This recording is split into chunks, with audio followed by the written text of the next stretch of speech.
Lección número 6. El manto de Elías y Eliseo.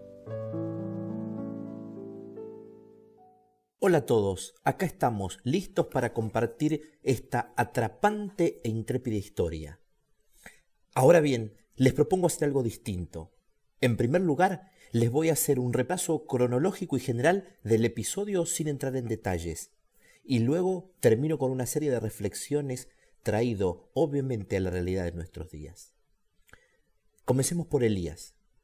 En medio del gobierno idólatra de Acab y Jezabel en Israel, comienza a tomar relevancia la figura de este profeta.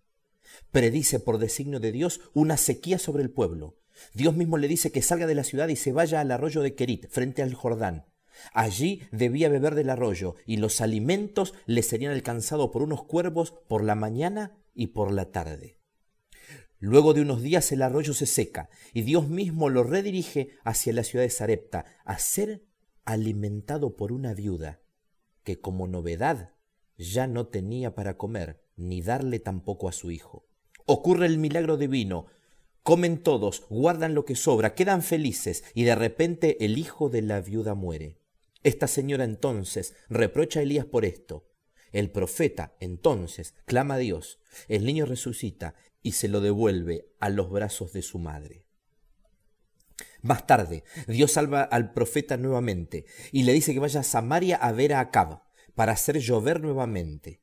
No solo la sequía habría de terminar, sino el horrendo hambre que también había sobrevenido, arrasando a grandes, niños y animales. Continuando con el relato, un mayordomo temeroso de Dios que servía al rey Acab, llamado Abdías, mientras buscaba agua para beber, encuentra a Elías. Este siervo es el encargado de decirle a su propio rey que había encontrado a ese hombre que perturbaba a la nación, según palabras de la propia Jezabel. Elías, en presencia de Dios, tal cual lo repite en varios versículos, desafió a Acab y a sus 900 profetas de Baal y Acera que se sentaban a sus mesas. Conocido suceso, la propuesta de Elías fue que en el monte Carmelo ambos bandos cortaran en pedazos 2 bueyes y que cada uno invocara a su Dios. Mientras que nada sucedió con Baal desde la mañana hasta el mediodía, Elías oró en nombre de Dios e hizo descender fuego del cielo sobre el altar, consumiendo el holocausto, las leñas, las piedras, el polvo y hasta secó el agua que habían puesto. Para finalizar esta historia, degolló a los 900 falsos profetas y le advirtió al rey que vendría una gran lluvia. Hasta acá, intrépido raíz de fe pura. Sin embargo, en el capítulo 19 de Primera de Reyes, nos cuenta que Elías huyó despavorido ante una amenaza de muerte que Jezabel le hizo llegar por uno de sus mensajeros. Ni siquiera fue en presencia de dicha mujer. Y como lo dice en el versículo 4 del capítulo 19, lo leo textual: y él se fue por el desierto un día de camino, y vino y se sentó debajo de un enebro, y deseando morirse dijo: basta ya, oh Jehová, quítame la vida, pues no soy yo mejor que mis padres. Sí, como lo escuchaste, pidió la muerte. Increíble, ¿no? ¿Qué sucedió entonces?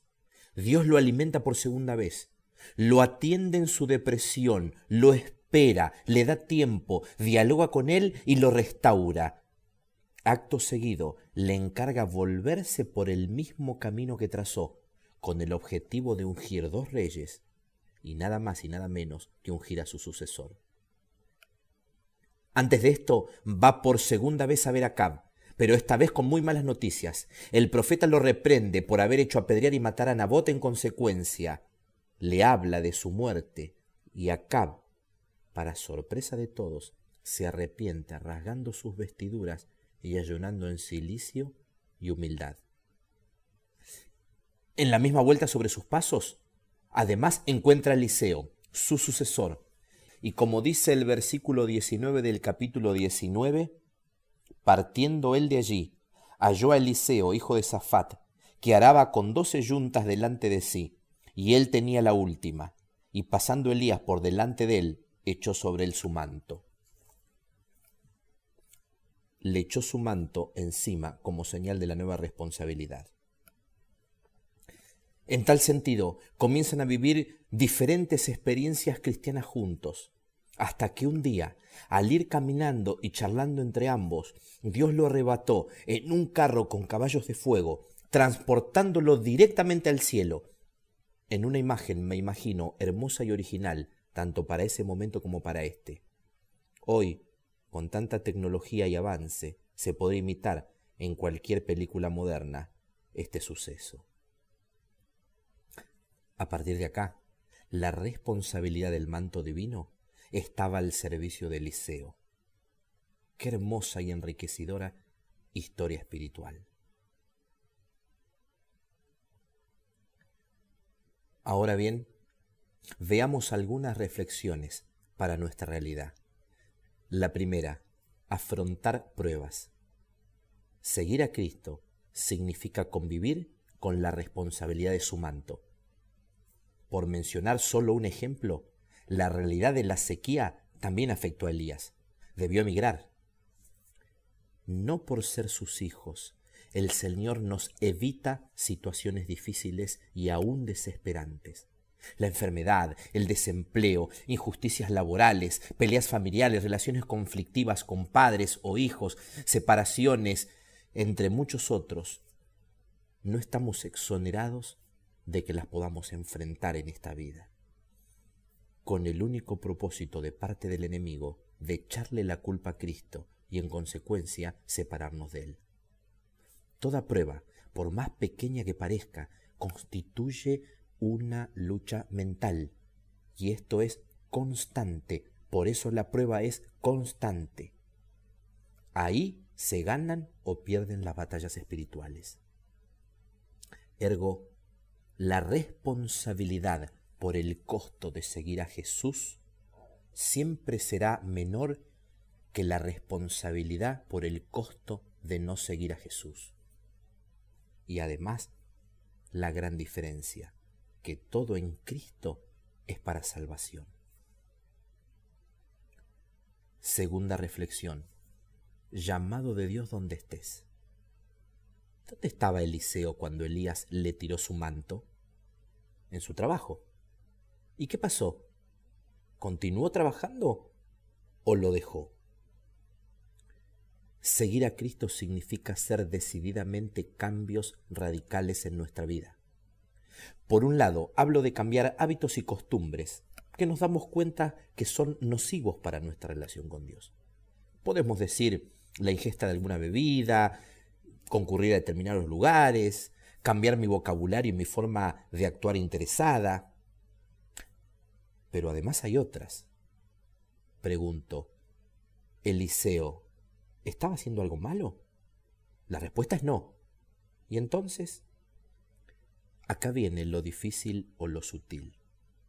¿Nunca te planteaste dejar tu trabajo si es que te estorba la relación con Dios y buscas otro? Eliseo, un cristiano, la dejó.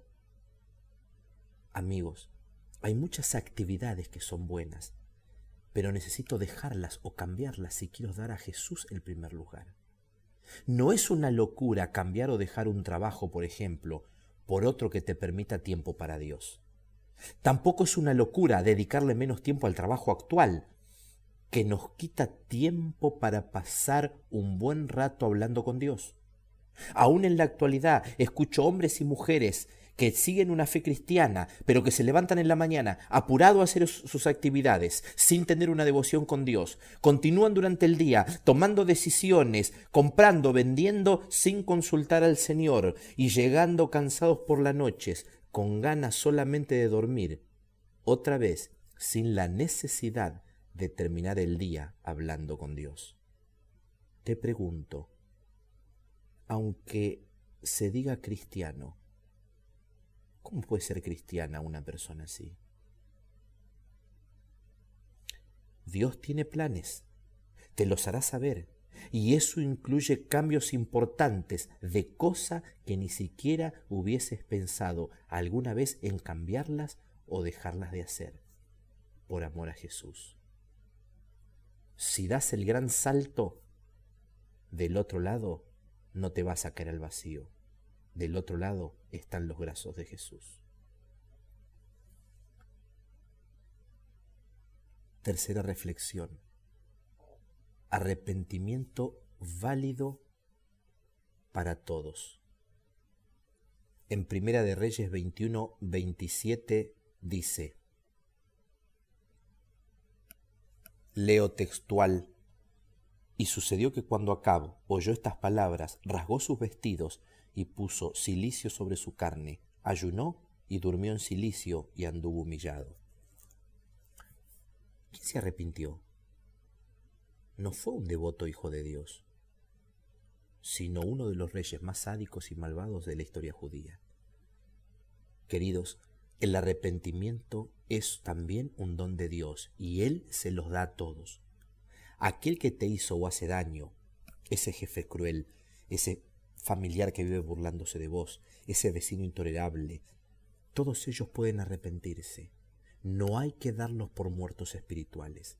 Hay que ayudarlos, quererlos como lo hacía Cristo y estar dispuestos a recibirlos y no vengarse cuando vengan a nosotros.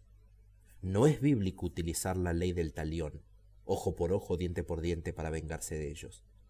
Dios quebró esa tradición y dijo: ámalos como te gustaría que te amen. Esto es cristianismo. Cuarto, silbo apacible. Jesús, el Espíritu Santo, pueden manifestarse de la manera que crean oportuno para tu salvación. Pero en esta historia Dios aparece mediante el sonido del silencio. El mensaje es que Cristo está en la quietud y la tranquilidad. Por eso nos dice que debemos separar tiempo para estar con Él. Ahora, si como dijimos antes, vivimos apurados, nunca podremos acostumbrarnos a escuchar la voz de Dios. Nos habla por su palabra, por la naturaleza, por otros cristianos y a veces incluso hasta no cristianos. Pero además nos impresiona la mente con sus ideas. Esto es un tema muy poco hablado, lamentablemente. Muchas veces nos embotamos en un sinnúmero de actividades, incluyendo las buenas, quizá psicológicamente buscando de esta manera, en la actividad y el apuro, una falsa seguridad. No soportamos el estar un rato quietos. Cuidado con esto. Para oír el silbo apacible de Jesús, necesito disminuir la velocidad de mi vida y entrenar muchísimo el oído. Un sonido tan leve requiere mucha concentración para escucharlo. Y esto es todos los días, cada día. Quinta y última, doble porción de tu espíritu. En Segunda de Reyes 2:9, Elías pide eso. La Biblia nos insta a pedir. ¿Pero qué le estamos pidiendo a Cristo? ¿El poder del Espíritu Santo o para nuestros deleites? Concluyendo, ¿buscas pasar tiempo con aquel que murió por vos? ¿Estás dispuesto a seguirlo en las malas o allí no te gusta? ¿Dejarás que Jesús haga cambios radicales en tu vida o estás cómodo así? ¿Dejarías un trabajo si te quita tiempo con Jesús? ¿O preferís el dinero? Amigo mío, cristianismo significa todo esto. ¿O pensabas que se trataba de cumplir normas y nada más? Dios quiera que realmente podamos entender lo que significa ser cristiano con todas las letras y seguir a Cristo cada día. Está en juego nuestra propia salvación y la de nuestra familia. Ese es mi deseo en esta semana. Amén.